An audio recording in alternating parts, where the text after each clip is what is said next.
Welcome to this week's video for my Artist in Residence program with the Bosque Redondo Memorial in Fort Sumner, New Mexico.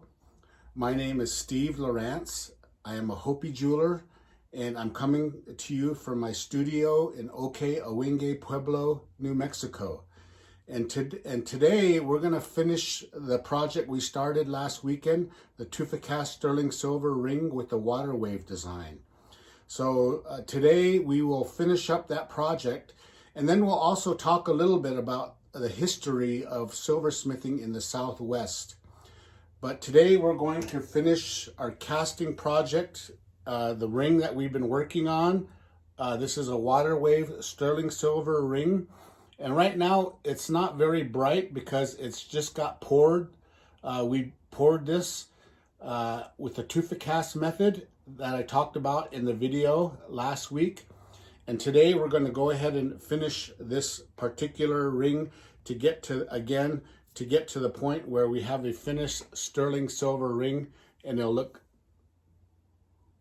like that. The finished product will look like that. So again, I'm honored to be selected as the Artist in Residence for the Bosque Redondo Memorial in Fort Sumner, New Mexico.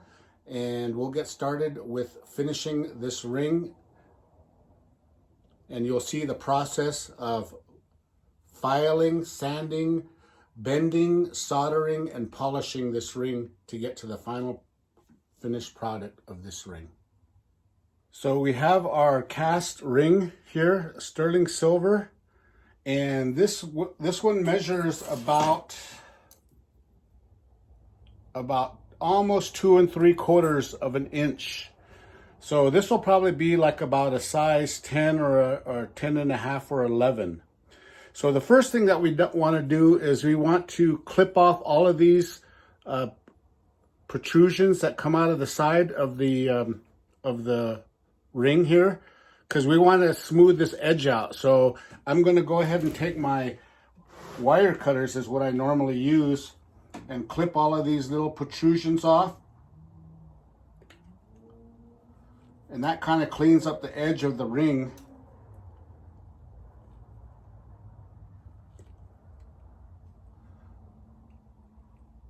And all of these little bits of silver can be reused.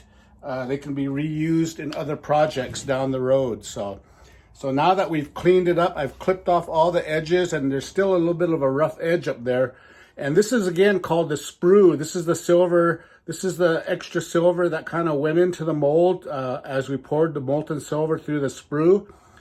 We're going to cut this piece off because this is just extra silver that we can again use in another project. But before we do that, I want to bring out the water wave design a little bit, and we're going to do that by filing the design on the top. And it's easier for me to hold it with the sprue still on versus cutting the sprue off and then trying to file the design out. So I'll take a file, one of the jeweler's file, and we'll just kind of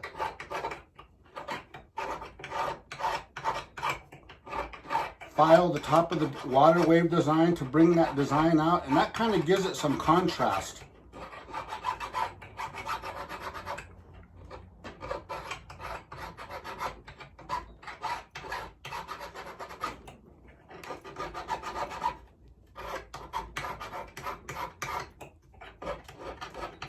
And you can see that I'm catching all the silver dust too as well, because that silver dust can be used also in other projects down the road.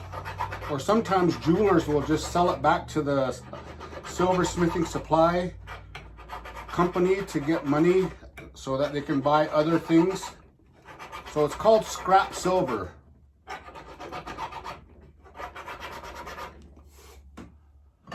Okay, so with the filing, you can see that I'm starting to bring the design out of the water wave. It's getting a little bit brighter.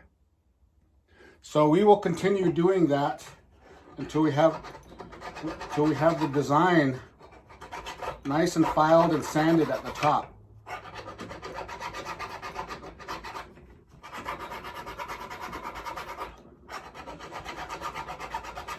So now that we file the top of the design, the water wave design, so it will stand out from the background.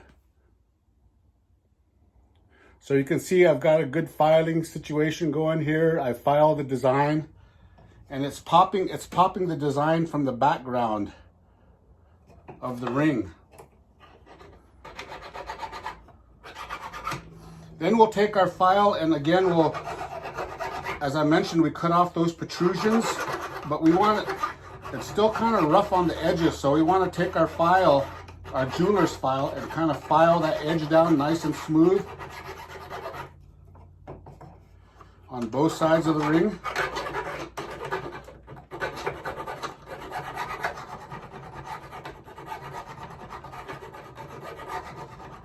And that'll clean that up, and that'll make it nice and comfortable for the wearer.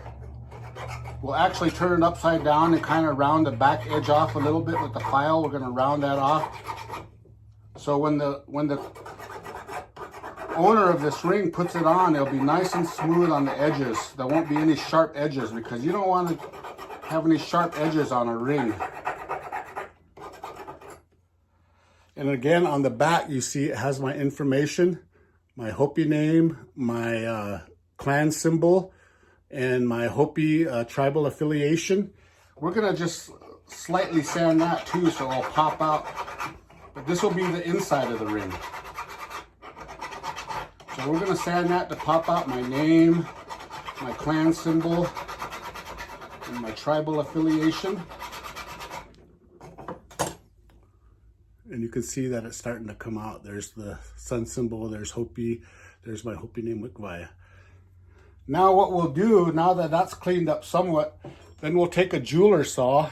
It's a really delicate saw, and then we're gonna go ahead and cut the sprue off.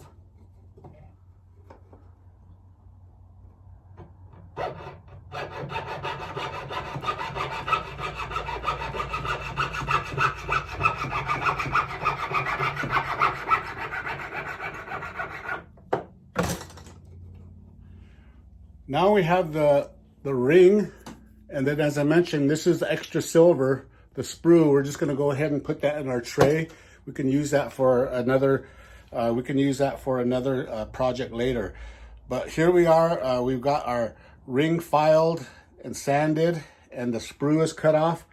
And the next thing we want to do is we want to bend this. And I like to use my ring mandrel.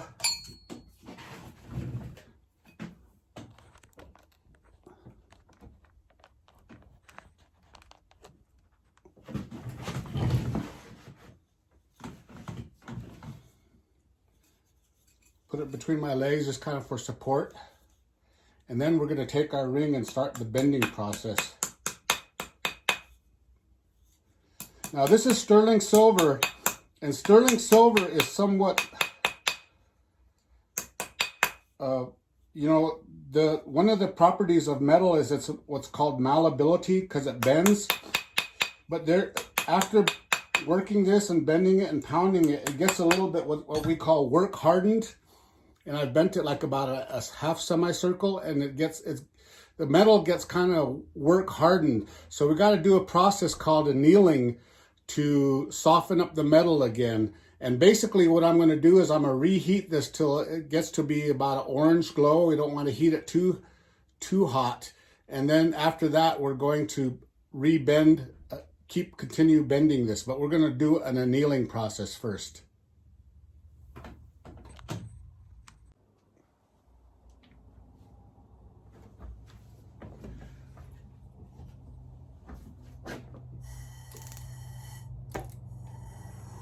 So we want to do a process called annealing. So as I mentioned, when we start hammering and working the silver, it becomes what we call work hardened, and it has the potential to break. So what we do is we do this process called annealing, where we heat up the metal, the sterling silver again, to kind of realign the molecules of the silver, so it'll be more malleable again, or it'll be able to bend without breaking.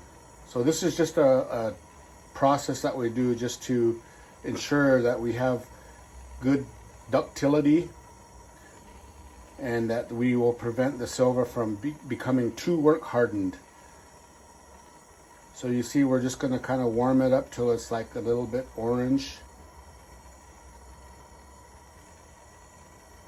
And you can see that happening now.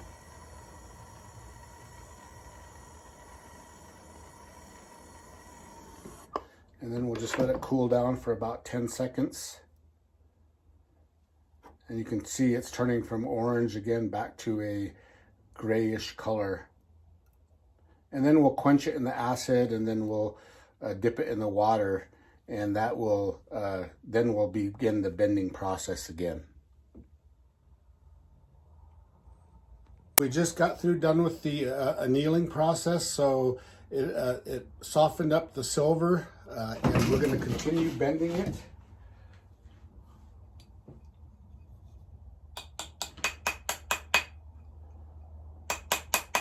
I'm bending it on what's called a ring mandrel. And I'm also using what's called a jeweler's hammer, which is made out of rawhide. So you don't want to use a metal hammer on silver or your jewelry work because it'll mar up the metal. So there we have it. We bent the ring into the circular pattern. So now what we're going to do is we're going to clean the edges with a file, and then we're going to close this completely together, and then we're going to solder the band together. Now that we've got the ring bent and we've got it kind of really close to the shape we want to do it, I want to kind of work on these edges right along here and make them nice and even, and then we'll close it and they'll fit nice and perfectly. So what I'm going to do is I'm going to just get my jeweler's files.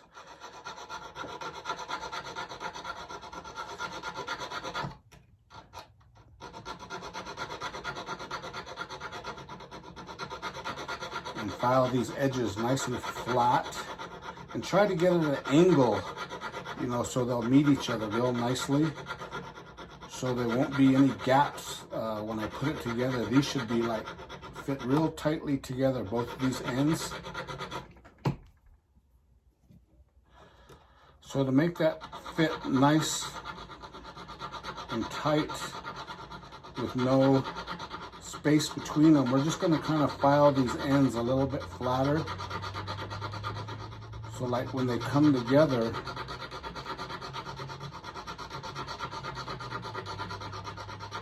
they'll be nice and even and flush. Because what we're going to do is we're going to solder this together, and we're going to use like a medium solder. And solder, will heat this up so the solder will melt and bind the two edges together. And we don't want any gaps because the solder will not fill gaps. It's just meant to join the two metals together, and they should fit together evenly. So I think I'm getting these nice and level at the point where I can hammer it closed. So you can see that I've kind of gotten it a little nice and even. And then we'll just kind of hammer these together.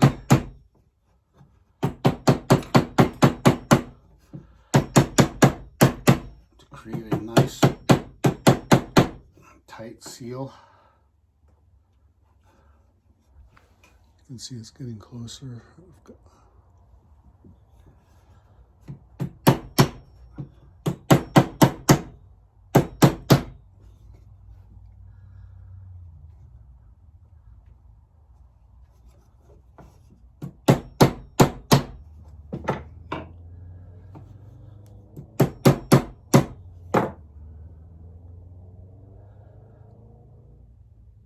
So that's pretty solid there together. They're nice and even.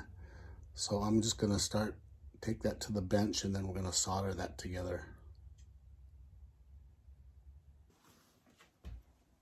Now that we've got our ring put together, hammered together real nice and tight, we're going to solder it together. So I'm going to dip it in some liquid flux, and then I'm going to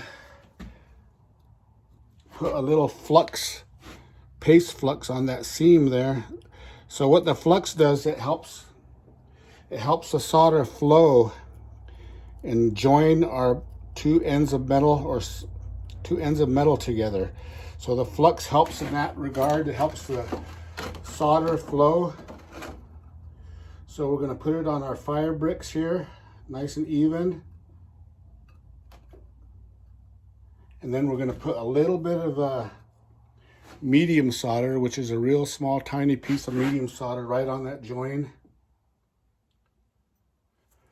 Place it on there. Center it really nicely. And we're going to heat our ring up with our torch. And we want to heat it up nice and slow. And then once we hit the melting temperature of the medium solder, that'll melt, and as I mentioned, the flux will help guide it to join the two ends, the seam together for the ring.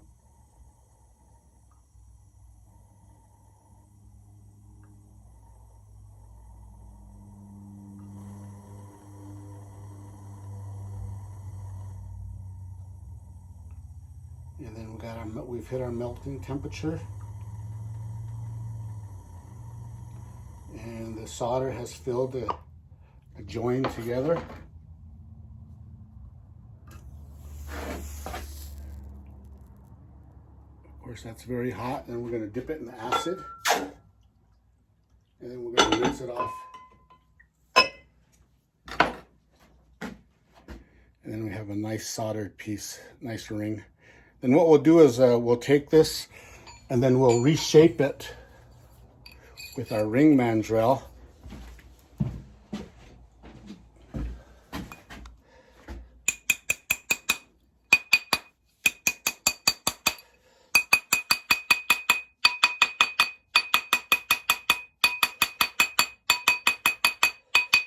What we'll do next is we'll apply a patina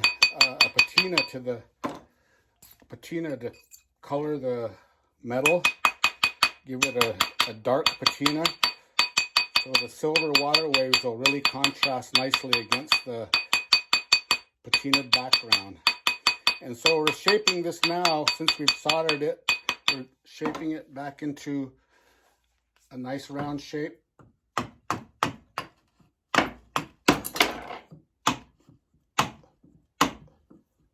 Sometimes it gets stuck on there.